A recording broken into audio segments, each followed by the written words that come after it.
For the first time abort చేయించుకున్నాను నేను వాళ్ళక. ఇందులో నాకు తెలియని విషయం ఏంటంటే ఈ మీన్ వైల్లో ఒక 4 months ముందు మా హస్బెండ్కి కాల్ చేసి మాట్లాడారు అతను. అది నాకు కూడా తెలీదు, అతను శ్రీధర్ కూడా నాకు చెప్పలేదు, మా హస్బెండే చెప్పాడనమాట. అసలు ఏం జరుగుతుంది రైల్వే కోడూరులో, ఏం చేస్తున్నావు నువ్వు అనేసి. అంటే ఏమైందంటే ఇలా శ్రీధర్ ఫోన్ చేశాడు, ఎమ్మెల్యే అంట కదా, డివోర్స్ తీసుకో అని చెప్పేసి నాకు చెప్తున్నాడు అనేసి అన్నాడు అనమాట. అంటే అప్పుడు ఇది జరిగింది, ఇలా చేస్తున్నాడు, ప్రతిసారి బలవంతంగా ఇంటికి వచ్చేయటం, వెళ్ళిపోమన్నా వెళ్ళిపోకుండా బయటే ఉండేవాడు అనమాట. నేను డోర్ లాక్ వేసేసి నేను ఇంట్లోకి వెళ్ళిపోయి పడుకున్నా సరే 4-5 hours అయినా సరే నేను డోర్ ఓపెన్ చేసేసరికి ఆయన అలాగే ఉండేవాడు ఇంటి బయట. ఒక ఎమ్మెల్యే అయ్యండి, కార్ పార్కింగ్లోనే ఉండేది నైట్ టైం. సో ఇలా చాలాసార్లు జరిగింది. ఒక్కొక్కసారి బాగా కొట్టేదాన్ని, ఎందుకండి ఇలా చేస్తున్నారు అనేసి. అతను నన్ను చాలాసార్లు కొట్టాడు, నువ్వు నా మాటే వినాలి, నువ్వు నాకే ఉండాలి, నేనైతే పక్కకు పోను, నేను పక్కకు పోనివ్వను, ఏదైనా ఉంటే నీకు ఆఫీస్ పరంగాను ఇంటి పరంగాను ప్రాబ్లం అవుతుంది అని చెప్పేసి ఈ టైప్ ఆఫ్ బెదిరింపులు నాకు ఇచ్చేవాడు అనమాట. ఏమన్నా అంటే నీకు 3 years బాబు ఉన్నాడు కదా, నీకు 3 years బాబు ఉన్నాడు కదా, చూసుకో అనేసి ఈ టైప్ ఆఫ్ మాటలు మాట్లాడేవాడు అనమాట. మా హస్బెండ్కి ఆ విషయం తెలిసి మా హస్బెండ్ వాళ్ళ ఇంట్లో అంతా చెప్పారు, మా తమ్ముడికి కూడా తెలిసింది. అందరూ ఏంటి అని చెప్పేసి నన్ను అడిగారు, ఇది జరిగిందని చెప్పాను అనమాట. చెప్పేసరికి ఇదంతా మాకెందుకు చెప్పలేదు అంటే, అతను బెదిరిస్తూ వచ్చాడండి ప్రతిసారి. నేను మీకు చెప్దాం అనుకున్నాను, మళ్ళీ మీరు అడిగితే నన్నేం చేస్తాడో, బాబు నేను మాత్రమే ఉంటాము, మీరు ఎవరు లేరు నా దగ్గర, అందుకే నేను చెప్పలేకపోయాను. అతనికి నేను ట్రై చేశాను, అతన్ని విడిపించేసుకోవాలని చెప్పేసి అన్నిట్లో బ్లాక్ చేసినా సరే ఆయన ఏదో ఒక వే వెతుక్కుంటున్నాడు. ఒకసారి ఆఫీస్కి వచ్చాడు, వాళ్ళతో పాటు కలిసి ఒకసారి ఆఫీస్కి వచ్చాడనమాట. ఆఫీస్కి వచ్చి నార్మల్గా కూర్చొని అక్కడి నుంచే నాకు మెసేజ్లు చేస్తున్నాడు. అక్కడి నుంచే నాకు నార్మల్, అంటే వాట్సాప్లో బ్లాక్ చేశాను, ఇన్స్టా ఫేస్బుక్ అవన్నీ బ్లాక్ చేస్తే నార్మల్ మెసేజ్ చేశాడు అనమాట. నీట్గా కామ్గా బ్లాక్ నుంచి తీస్తే బాగుంటుంది, లేకపోతే బాగోదు అనేసి నాకు ఇక్కడ నేను ఎదురుగా ఉన్నాను, అక్కడి నుంచి నాకు మెసేజ్ చేశాడు అనమాట. సో ఈ టైప్ ఆఫ్ భయాలు నాకున్నాయి. నాకైతే ఎవరు లేరు చెప్పుకోవడానికి, ఒకవేళ చెప్పుకున్నా సరే నా వెనక వచ్చి అడిగే వాళ్ళు లేరు. సో కాబట్టి నేను చెప్పలేదు అనేసి నేను చెప్పాను అనమాట. వాళ్ళదంతా నీ ఇష్టం అయిందంతా అయ్యింది, తీయాల్సిన పరువు అంతా తీసావని చెప్పేసి మా వాళ్ళంతా దూరంగా ఉన్నారు. అంటే ఎవరు పనుల్లో వాళ్ళు ఉన్నారు, నన్ను ఎవరు పట్టించుకోలేదు. మా హస్బెండ్ వచ్చేసి మా బాబుని తీసుకెళ్ళిపోయాడు అనమాట, వీడు నీ దగ్గర అయితే సేఫ్ కాదు అని చెప్పేసి. రీసెంట్గా అలా January 7th 2026 రీసెంట్గానే ఒక 20 days బ్యాక్ వాళ్ళందరూ ఎవ్వరూ మాట్లాడడం మానేసిన తర్వాత మా హస్బెండ్ వాళ్ళ అక్కకు కూడా 11:30 ఆ టైంకి కాల్ చేసి, మీ ఎవ్వరూ ఆమెకి ఫోన్ చేయకూడదు, మీ ఎవ్వరూ ఆమెతో మాట్లాడకండి అంటే, ఆవిడ నాతో మాట్లాడడం మానేసింది. ఆవిడ తిరుపతిలోనే ఉంటారు, రైల్వే కోడూరు నుంచి 30 kilometers దూరం. ఆవిడ మాట్లాడడం మానేసింది.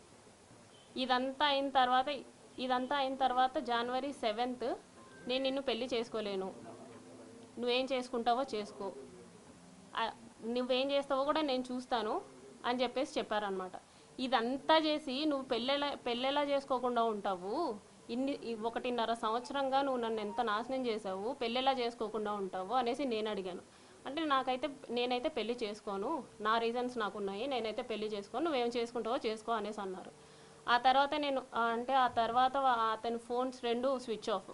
మరి ఎందుకు స్విచ్ ఆఫో నాకు తెలియదు, బ్లాక్ ఏం కాదు, ఫోన్ స్విచ్ ఆఫ్. అతను కాంటాక్ట్ అయ్యే వే కూడా నాకేం లేదు, ఇన్స్టాగ్రామ్ లేదు, ఫేస్బుక్ లేదు, ఏమీ లేదు.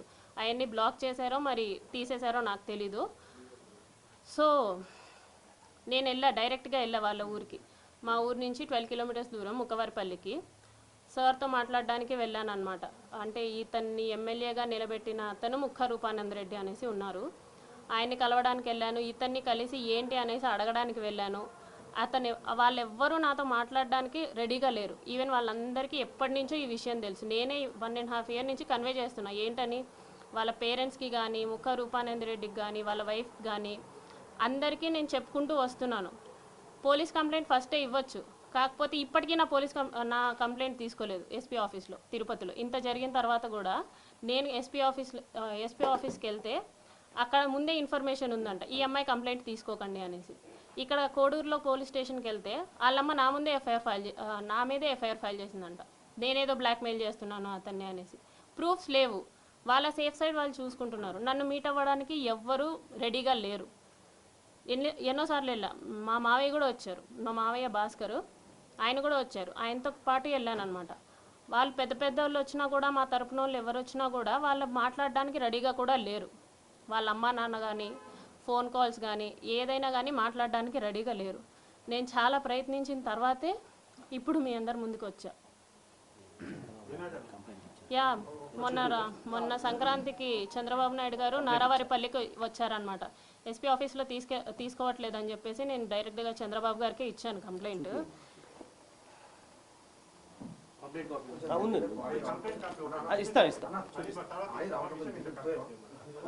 జస్ట్ చూపించేస్తాను అంటే ఇంతవరకు చెప్పలేదు.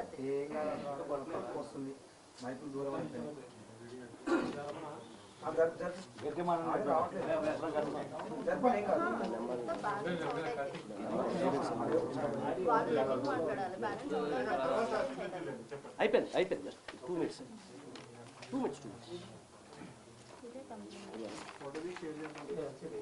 ఉంది అది కదండి.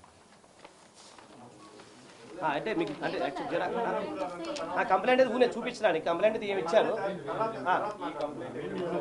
జస్ట్ చూపించడానికి అంతే. ఓకే, ఏమన్నారా గ్రీవెన్స్ నెంబర్ ఇచ్చారండి నాకు అంతే. నెంబర్ చెప్పండి, ఎంత మీ దగ్గర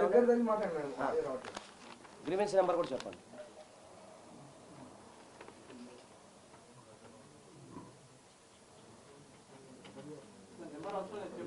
ఇది గ్రీవెన్స్ నెంబర్.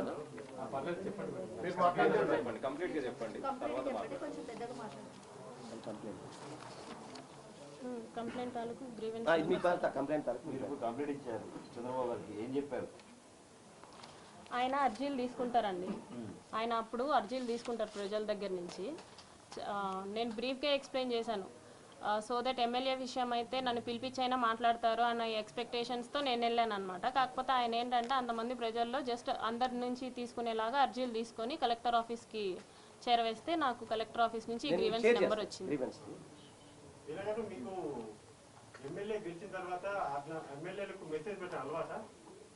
మా ఎమ్మెల్యే కాబట్టి నేను పెట్టానండి. మా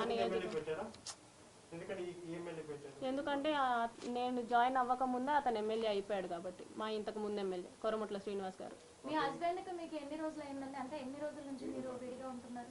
మాకు పెళ్ళయి 5 years అవుతుందండి. మేము విడిగా ఉంటూ 3 years అవుతుంది. 3 years అవుతుంది. మరి 3 years నుంచి విడిపోయిన తర్వాత మళ్ళీ మీ గురించి కాల్ చేసి చెప్పారా తను పట్టించుకో మాకు అవసరం లేదు అని చెప్పి? విడిపోయి ఉన్నాం కానీ డివోర్స్ అవ్వలేదు కదండి, కాబట్టి కాల్ చేశారన్నమాట. సీఎం గారిని కాకుండా పవన్ కళ్యాణ్ గారిని ఎందుకు కలవడానికి ట్రై చేయాలి? పవన్ కళ్యాణ్ గారిని కలవడానికి కూడా ట్రై చేశాను నేను, త్రూ తాళ్ళూరి రామ్ అని చెప్పేసి